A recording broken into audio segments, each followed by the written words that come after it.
నమస్తే. శ్రీమాత్రే నమః. శ్రీ గురుభ్యో నమః. మనకి ఖగోళ శాస్త్రంలో ఈ గ్రహాల యొక్క సంచారం వల్ల ప్రతి నెలకొకసారి, ప్రతి 15 రోజులకొకసారి ఇలా వాటి గమనంలో కొన్ని రాజయోగాలు మనకి తటస్థపడుతుంటాయి. అందులో మాలవ్య యోగము, భద్ర రాజయోగము, మహాలక్ష్మి రాజయోగము, అమలక రాజయోగము ఇలా ప్రతి రాజయోగాలు వాటి యొక్క గమనంలో మా దేశానికి, మనుషులకు, తరువాత రాసులకు ఇలా ప్రతి ఒక్కళ్ళకి కూడా వాటి యొక్క ప్రభావాన్ని చూపిస్తూ ఉంటారు.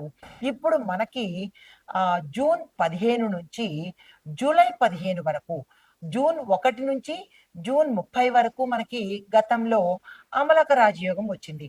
అయితే ఇప్పుడు సూర్యుడు మిథున రాశిలో సంచారం చేస్తుండడం వల్ల మరి ఒక రాజయోగం రాబోతోంది. అది జూన్ 15 నుంచి జూలై 15 వరకు అనగా 30 రోజుల పాటు.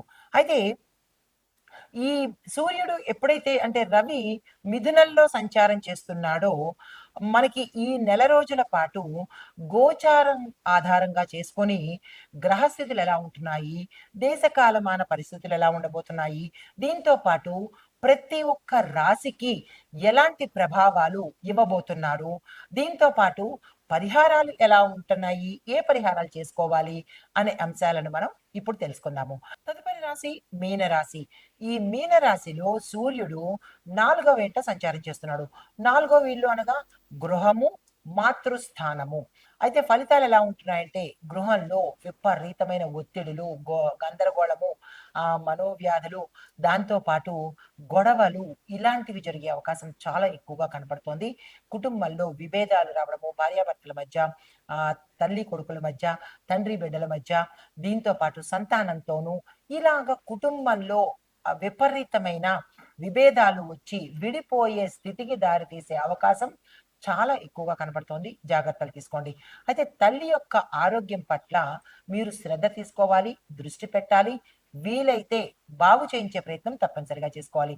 అయితే ఆస్తి కొనుగోలు, మార్పు చేర్పులకు ఏవైనా ప్రయత్నాలు చేసుకోవాలంటే ఈ సమయంలో చేసుకోండి. కలిసొచ్చే అవకాశం కనబడుతోంది.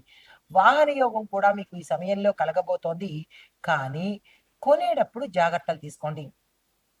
వాహన యోగం ఉంది కదా అని గబుక్కని వెళ్ళి షాపుకెళ్ళి వాహనాలు కొనేయడం కన్నా, దాంతో పాటు మీరు కొనుక్కొనొచ్చి వెంటనే డ్రైవింగ్‌లో కూర్చోవడం కన్నా, ఒక్కసారి ఆలోచించి వాహన యోగం ఉంది కదా అని కొనుక్కునే ప్రయత్నం చేయండి. కానీ నడిపే ప్రయత్నం మాత్రం వెంటనే చేయకండి. మంచి, చెడు చూసుకొని అప్పుడు ప్రయత్నం చేసినట్టయితే మంచిది. లేదు అంటే కనుక ప్రమాదాలు జరిగే అవకాశం చాలా ఎక్కువగా గోచరిస్తోంది. జాగ్రత్తలు తీసుకోండి. అది మీ యొక్క వ్యక్తిగత జాతకంలో ఎలా ఉండబోతోంది అనేది పరిశీలన చేయించుకొని దానికి తగ్గట్టుగా ప్రయత్నం చేసుకోండి. అయితే మీకు చెప్పదగిన పరిహారాలు ప్రతి ఆదివారము తల్లికి సేవ చేయండి. ఎక్కడికో వెళ్ళక్కర్లేదు. మీ ఇంట్లో మీ తల్లికి సేవ చేసుకున్నట్టయితే కనుక రవిగ్రహము చాలా సంతోషిస్తాడు. బుధుడుకు కూడా చాలా ఇష్టమైన పని మాతృసేవ. ఈ పని పరిహారం చేసుకోండి. ఇది పెద్ద కష్టమైంది కాదు కాబట్టి మాతృసేవ చేసుకోండి. దీంతో పాటు గృహలక్ష్మి పూజ అంటే మీ ఇంటిలో లక్ష్మీ అమ్మవారికి తప్పనిసరిగా పూజ చేసుకోండి. చందన తాంబూలాలతో పూజ చేసుకొని అమ్మవారికి ఇష్టమైన ఏదైనా ఒక పదార్థాన్ని దానంగా ఇవ్వండి.